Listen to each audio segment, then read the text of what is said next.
Assalamualaikum warahmatullahi wabarakatuh. Selamat malam para penikmat misteri. Selamat datang di channel Misteri Malam, tempat di mana kisah-kisah menyeramkan dan penuh teka-teki hadir untuk menemani malam Anda. Pada malam ini kami akan membawakan sebuah cerita yang ditulis sendiri berdasarkan kejadian yang dialami oleh warga sebuah desa. Kisah ini bukan sekedar cerita seram biasa, melainkan sebuah pengalaman yang syarat dengan pelajaran dan hikmah. Kisah ini bermula di sebuah desa. Dua pemuda desa memutuskan untuk pergi mencari ikan di sawah meskipun hari sudah menjelang malam. Mereka tiba di mata air konon tempat angker yang dihuni oleh makhluk halus. Dengan semangat dan peralatan sederhana, mereka mulai menangkap ikan-ikan segar itu. Jangan lupa untuk like, comment, and subscribe. Pada suatu siang yang cerah, Doni dan Arif duduk di teras rumah. Mereka berdua sedang santai dan mengobrol tentang berbagai hal. Tiba-tiba, Doni punya ide. Rip, gimana kalau nanti malam kita ngobor ikan di sawah? Tanya Doni dengan semangat. Langsung tertarik. Wah, boleh tuh.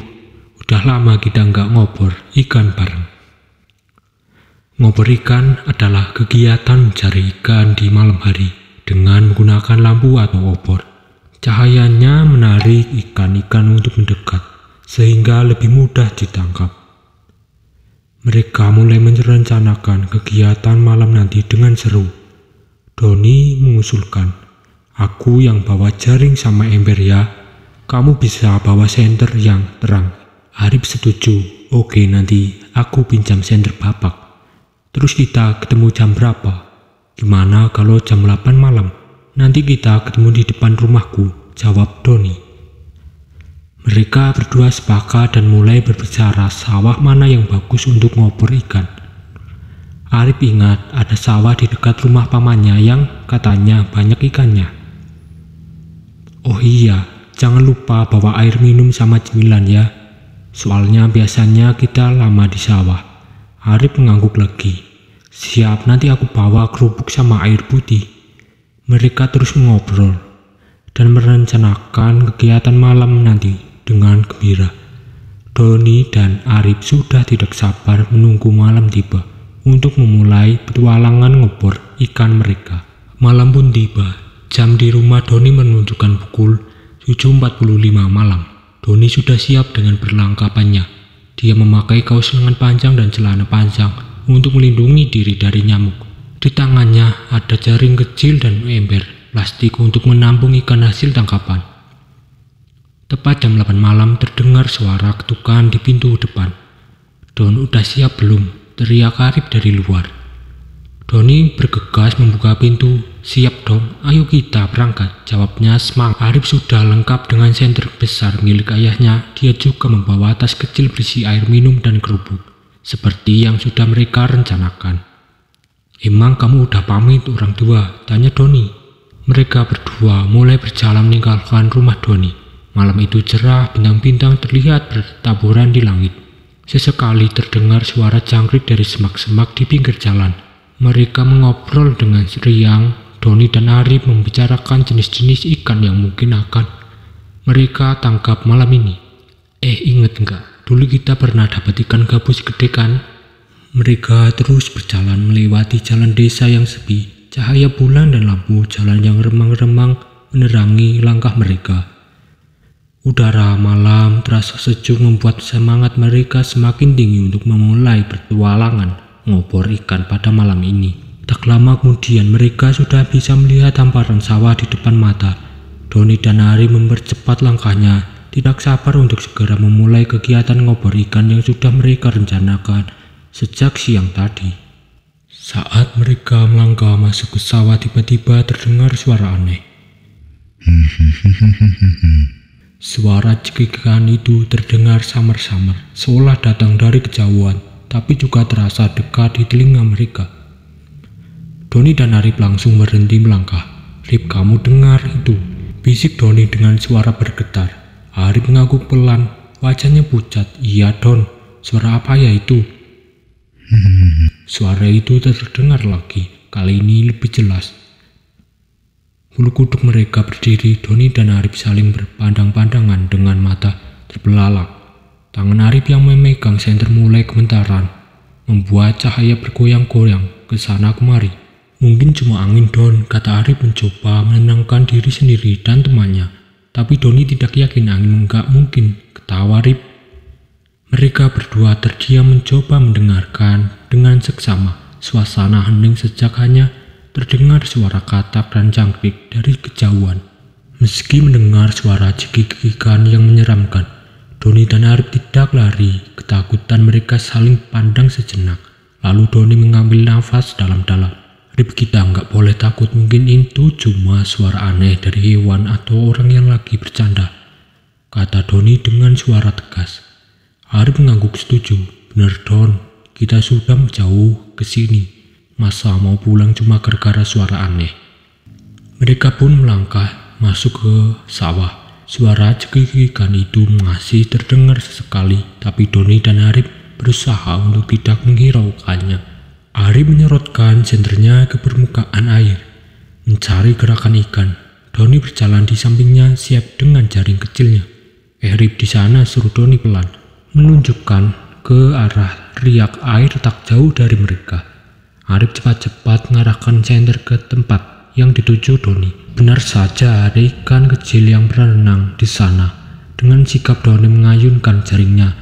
Dan dapat, kata Doni gembira, mengangkat jaring yang kini berisi ikan kecil yang menggelepar. Mereka berdua tersenyum lebar melupakan sejenak ketakutan mereka tadi. Doni memasukkan ikan itu ke dalam ember yang dibawanya. Tuh kan Don, kita bener nggak pulang, udah dapat ikan nih, kata Arif. Semangat mereka kembali membara. Meski sesekali terdengar suara cekikikan aneh, Doni dan Arif terus melanjutkan kegiatan ngobor ikan mereka. Ketakutan awal mereka berubah menjadi petualangan seru mencari ikan di malam hari. Doni dan Arif terus menelusuri sawah, bergerak dari satu petak ke petak lainnya. Mereka sudah mendapat beberapa ikan tapi masih ingin mencari lagi lebih banyak.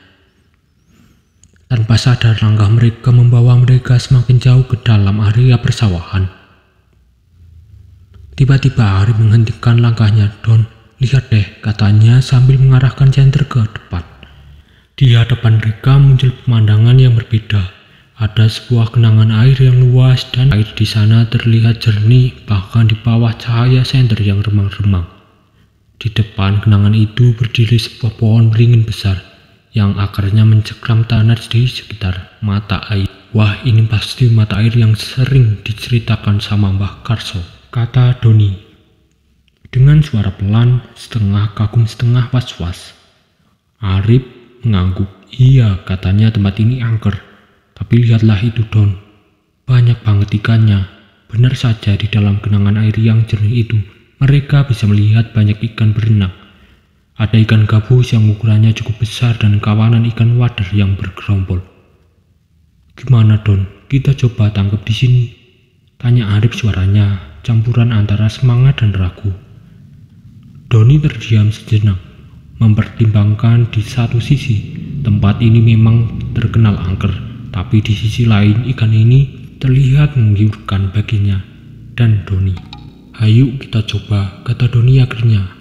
Tapi kita harus hati-hati dengan sopan, jangan berisik atau merusak apa-apa.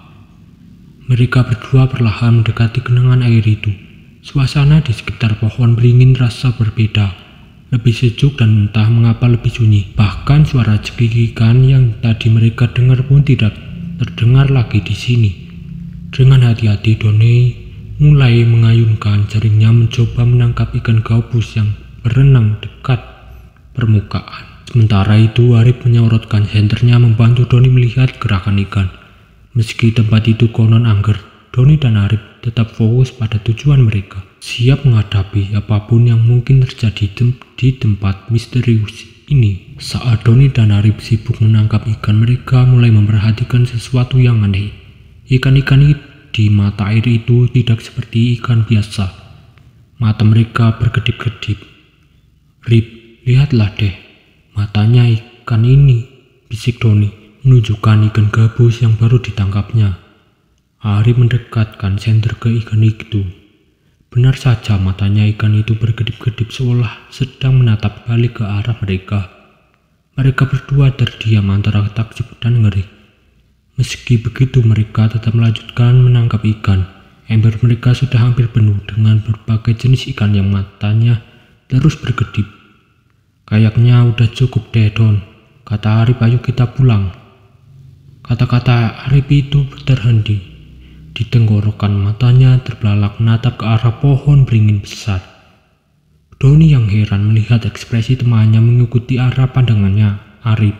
Di sana di salah satu dahan pohon beringin yang besar tampak sosok makhluk putih yang melayang. Makhluk itu seperti terbungkus kain putih dari kepala sampai kaki dengan wajah pucat yang menatap ke arah mereka. Itu pocong. Woi, Doni dan Arif berteriak bersamaan. Tanpa pikir panjang mereka berdua langsung berbalik dan berlari sekencang-kencangnya. Ember berisi ikan-ikan itu aneh itu masih dipegang erat oleh Doni. Sementara Arif memegang senter yang cahayanya bergoyang liar mengikuti langkah mereka. Mereka terus berlari menerobos air sawah yang dingin, tidak peduli celana mereka basah kuyup. Yang ada di pikiran mereka hanya satu, menjauh secepatnya dari tempat itu. Lari Don, lari, teriak Arif di sela-sela nafasnya yang tersengal. Doni tidak menjawab, terlalu fokus berlari dan menjaga agar ikan-ikannya hasil tangkapannya mereka tidak tumpah dari ember. Mereka pun terus berlari menembus kegelapan malam meninggalkan mata air misterius itu dan pohon beringin besar itu jauh di belakang. Pengalaman ngobrol ikan mereka malam itu berakhir dengan petualangan yang tak terlupakan dan ember penuh ikan yang aneh. Doni dan Arif terus berlari tanpa henti. Nafas mereka tersengal-sengal. Akhirnya mereka tiba di depan rumah Doni. Keduanya berhenti membungkuk dengan tangan bertumpu pada lututnya, berusaha mengatur nafas. Aman, kayaknya udah aman Rip, kata Doni di sela-sela nafasnya yang masih memburu. Arif mengangguk, masih belum bisa berbicara karena kelelahan. Setelah beberapa saat mereka mulai tenang, Doni teringat pada ember ikannya dan segera memeriksanya. Rip, coba lihat ini. Ikan kita, kata Doni sambil membuka tutup ember. Arif mendekat menyorotkan senter ke dalam ember. Mata mereka terbelalak kaget melihat isi ember tersebut. Loh, kok? Arif tergagap. Ikannya cuma separuh. Seru Doni tidak percaya, padahal Doni yakin sekali tadi ember itu penuh dengan ikan. Dia juga ingat betul telah menutup ember dengan rapat selama mereka berlari dan tidak ada ikan yang jatuh. Tapi kenyataannya isi ember itu sekarang hanya setengah dari yang mereka tangkap. Yang lebih anehnya lagi, ikan-ikan yang tersisa tampak normal. Mata mereka tidak lagi berkedip-kedip seperti yang mereka lihat di mata air tadi. Aneh banget Don. Arif menggaruk kepalanya kebingungan. Tadi kan ikannya banyak banget, terus matanya pada kedip-kedip. Iya, sekarang cuma separuh. Terus matanya bisa aja, sambung Doni, masih terheran-heran. Mereka berdua terdiam mencoba mencerna apa yang baru saja terjadi. Pengalaman malam itu benar-benar di luar nalar mereka. Jadi kita apain ini ikannya? Tanya Arif akhirnya.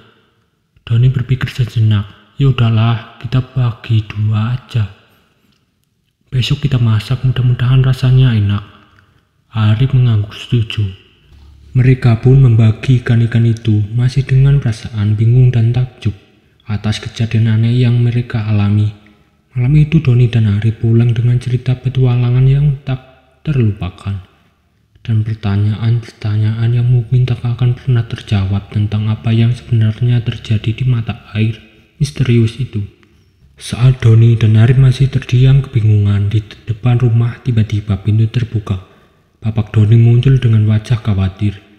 Kalian itu dari mana saja, kok baru pulang? Doni dan Arif saling berpandang ragu-ragu untuk bercerita. Tapi melihat ember berisi ikan di tangan Doni, bapak itu tersenyum penuh arti. Kalian habis ngopor ikan ya? Tebak bapak Doni. Doni mengangguk pelan. Iya pak, tapi ada yang aneh. Doni dan Arif pun menceritakan pengalaman mereka itu tentang suara cekikikan mata air misterius ikan-ikan yang bisa berkedip. pocong di pohon beringin, dan ikan-ikan yang hilang setengahnya. Mendengar cerita mereka, Bapak Doni bukannya terkejut, malah tersenyum maklum. "Ah, kalian ke mata air itu ya?" ujar Bapak Doni. Bapak dulu juga pernah mengalami hal yang sama. Doni dan Arif terkejut. "Beneran, Pak?" tanya Arif. Bapak Doni mengangguk. "Iya, ikan yang matanya berkedip itu namanya ikan setan. Mereka akan hilang begitu kita sampai di rumah. Tapi jangan khawatir," lanjut Bapak Doni. "Ikan yang tersisa itu ikan sungguhan, aman untuk dimakan. Anggap saja pengalaman tadi sebagai pelajaran untuk menghormati alam dan hal-hal yang tidak kita pahami. Nah, sekarang ayo kita masuk, kalian pasti capek dan kedinginan," ajak Bapak Doni. Mereka pun masuk ke rumah meninggalkan kegelapan dan malam dan misteri mata air di belakang mereka. Namun pengalaman malam itu akan selalu membekas dalam ingatan Doni dan Arif. Jangan lupa untuk like, comment, and subscribe dan ambil hikmah pada cerita kali ini.